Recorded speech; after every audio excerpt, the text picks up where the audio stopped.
Bonjour. Dans cette nouvelle capsule vidéo, on va continuer où on était rendu à la page 5 où on avait dit un peu comment on ferait pour trouver le PGCD et le PPCM. Donc, on va le faire en trois étapes. Donc, la première étape, on va faire l'arbre des facteurs. La deuxième étape, on va faire le diagramme de Venn qui correspond avec mes facteurs. Et troisième étape, on va faire les calculs. Donc, si je veux trouver le PGCD et le PPCM de 42 et 144, je rappelle que le PGCD, je cherche le plus grand commun diviseur de 42 et 144, et le PPCM, c'est le plus petit commun multiple. Je pourrais d'abord faire comme j'ai fait ici, c'est-à-dire de faire la liste des diviseurs de mes deux nombres, la liste de mes multiples de mes deux nombres, trouver le plus grand commun diviseur et trouver le plus petit commun multiple, mais je vais le faire d'une autre façon qui va être beaucoup plus efficace ici si j'ai beaucoup de diviseurs ou de multiples. Donc, la première chose à faire, c'est de faire l'arbre des facteurs de mes deux nombres. Donc, 42, je peux le décomposer en 6 fois 7. Lorsque j'ai un nombre premier, je l'encercle. Lorsque j'ai un nombre composé, je le décompose. Lorsque j'ai terminé avec mes nombres premiers, je réécris en ordre croissant et avec la notation exponentielle. Donc, 2 exposant 1 fois 3 exposant 1 fois 7 exposant 1. Je vais faire la même chose avec 144. Donc, 144, c'est 12 fois 12, que je vais décomposer en 3 fois 4, ou 4 fois 3, et 4 que je vais décomposer en 2 fois 2. Donc, j'ai encerclé tous mes nombres premiers. Je vais le réécrire dans l'ordre, donc 2 exposant 4 fois 3 exposant 2. Une fois que j'ai ça, maintenant, je vais aller les placer dans mon diagramme de Venn. Qu'est-ce qu'un diagramme de Venn? C'est deux ensembles qui vont se croiser. Donc, je vais avoir une bulle pour le nombre 42, une bulle pour le nombre 144, et je vais aller placer à l'intersection les facteurs premiers qui sont communs. Donc, je vais regarder ici. Donc, cette bulle-là ici représente 42. Cette bulle-là représente 144 quand je multiplie mes facteurs. Donc, si je vais aller faire ressortir un petit peu mes facteurs premiers, donc si j'avais 2 exposant 1 et 2 exposant 4, donc je peux placer ici un facteur 2 en commun. Donc mon facteur 2 ici, bien, je l'ai une fois. Je l'ai une fois ici. Ici, je devrais en avoir 4. Donc, du côté de 144, je devrais en avoir 3 de plus que je vais aller placer ici, dans la bulle du 144. Si je regarde après facteur 3, lui, je devrais en avoir 1. Ici, je devrais en avoir 2. Donc, je peux en mettre 1 en commun. Et lui, il devrait en avoir un deuxième du côté de 144, qui est ici. Et finalement, facteur 7, je devrais en avoir un du côté de 42 et aucun du côté de 144, donc je vais le placer ici. Donc maintenant, si je vérifie, 42, je devrais avoir 2 exposant 1, fois 3 exposant 1, fois 7 exposant 1. Donc ça fonctionne. Du côté de 144, je devrais avoir 2 exposant 4, fois 3 exposant 2. Donc maintenant, ce qui est intéressant, c'est que tous mes facteurs sont placés. J'en ai qui sont seulement du côté de 42, j'en ai qui sont seulement du côté de 144, et il y en a qui sont en commun aux deux. Une fois que ça c'est fait, on avait dit à la capsule vidéo précédente que mes nombres, quand je vais retrouver après ça le PGCD, c'est le produit des facteurs premiers de la partie centrale du diagramme. Donc si je cherche le PGCD, le plus grand commun diviseur, c'est le produit de ma partie centrale. Donc c'est 2 fois 3 qui est égal à 6.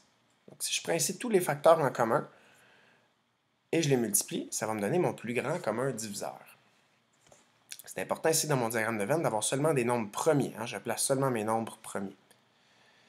Ensuite, pour le PPCM, on avait dit que c'était le produit de tous les facteurs premiers du diagramme.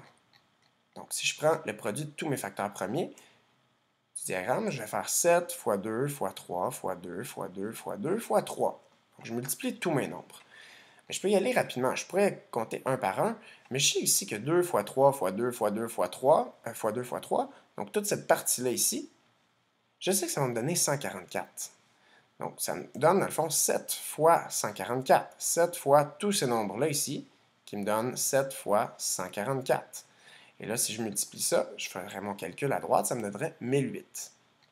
Donc, je sais que mon PGCD de 42 et 144 donne 6. Donc, c'est la façon de l'écrire, que le plus grand commun diviseur entre les nombres 42 et 144 me donne 6. Et la façon mathématique d'écrire que le plus petit commun multiple de 42 et 144 donne 1008, c'est comme ça qu'on l'écrit. Donc, on va aller en faire un autre exemple avec une résolution de problème. Donc, des fois, on ne donne pas l'information, est-ce que c'est directement, est-ce qu'on doit calculer le PGCD ou le PPCM, donc il faut aller trouver cette information-là.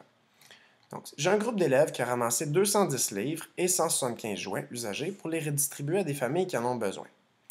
s'ils veulent former le plus grand nombre de sacs contenant chacun la même quantité de jouets et de livres, combien de familles pourront bénéficier de ce cadeau? Donc, ici, on va aller faire ressortir l'information. Donc, j'ai 210 livres et 175 jouets que je vais séparer en un certain nombre de familles. Je vais avoir le plus grand nombre de sacs possible contenant la même quantité de jouets et de livres.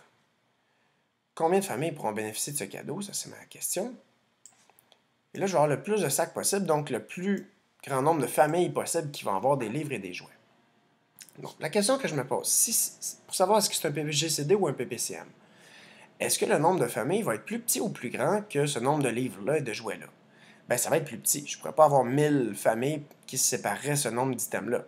Donc, si le nombre est plus petit, est-ce que c'est des diviseurs ou des multiples?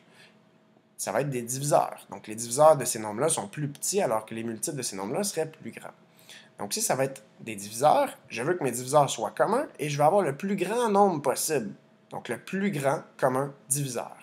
Donc, si ce que je cherche, c'est à trouver le plus grand commun diviseur, je vais l'écrire tout de suite à droite. Donc, je cherche le PGCD entre 210 et 175. Dès que je sais que je veux faire ça, je le fais en 3 étapes. Donc, tu peux séparer ta feuille en 3 étapes. Première étape, c'est de faire l'arbre des facteurs. Donc, 210, je le décompose en 21 fois 10. Ce sont des nombres composés, je vais les décomposer. 7 fois 3, puis 2 fois 5. Je réécris dans l'ordre croissant avec les exposants. 2 exposant 1 fois 3 exposant 1 fois 5 exposant 1 fois 7 exposant 1. Je vais refaire la même chose avec 175. Je sais qu'il termine par 5, donc il est divisible par 5. Il est divisible aussi par 25. Donc, si c'est important de connaître les trucs de divisibilité, comme ça, je vais pouvoir voir par quoi un nombre est divisible. Donc, 35 ici, c'est 5 fois 7. Et après, je réécris dans l'ordre, donc 5 exposant 2 fois 7 exposant 1. Je vais regarder maintenant un par un pour faire mon diagramme de veine. Qu'est-ce que je prends pour chacun de mes nombres, où je vais les placer? Donc, 2 exposant 1, d'abord, je fais ma bulle de 210 et ma bulle de 175, qui sont mes ensembles. Donc, 210 ici, j'ai 2 exposant 1, et ici, je n'ai pas de facteur 2. Donc, je le mets seulement du côté de 210. 3 exposant 1, je le mets seulement du côté de 210, puisque j'en ai pas de facteur 3 du côté de 175. Pour le facteur 5, j'en ai un ici et 2 ici. Donc, je vais en mettre un en commun et un deuxième du côté de 175. Et facteur 7, j'en ai un ici, un là, donc j'en mets un ici en commun. Je remarque que de chaque côté, ici, j'ai jamais les mêmes facteurs que de l'autre côté, parce que si j'avais les mêmes facteurs, si j'avais ici un facteur 2 et ici un facteur 2, je le mettrais en commun. Donc maintenant, une fois que ça s'est placé, mon PGCD, on avait dit que c'était le produit de la partie centrale, des facteurs de la partie centrale. Donc ça va être 5 fois 7 qui va me donner 35. Si je cherchais le PPCM, j'aurais multiplié tous ces nombres-là, ici. Donc ici, je sais que je vais avoir, on cherchait le PGCD, donc 35 familles vont recevoir 6 livres et 5 jouets. Pourquoi 6 livres et 5 jouets?